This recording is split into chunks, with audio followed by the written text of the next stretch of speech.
দায়িত্ব ছেড়েছেন বাংলাদেশ জাতীয় দলের pace bowling coach Shaun Tait. তার জায়গায় অস্ট্রেলিয়া সিরিজে কাজ করবেন তালহা জুবায়ের, আনুষ্ঠানিকভাবে জানিয়ে দিয়েছে বিসিবি।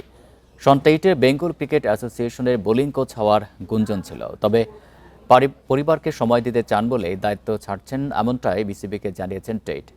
2027 ওয়ানডে বিশ্বকাপ পর্যন্ত চুক্তি থাকলেও দুপক্ষের সমঝোতায় পথ ছেড়েছেন এই অজি কোচ। 2025-এর মে মাসে আন্দ্রে অ্যাডামসের জায়গায় পেস বোলিং কোচের দায়িত্ব নেন শন টেইট। টাইগার পেসারদের উন্নতিতে গুরুত্বপূর্ণ ভূমিকা রেখেছেন তিনি। আসন্ন অস্ট্রেলিয়া সিরিজে টেইটের জায়গায় তালহা জুবায়েরকে সুযোগ দিয়েছে বিসিবি। ঘরোয়া ও বোর্ডের সঙ্গে দীর্ঘদিন ধরে কাজ করছেন তালহা।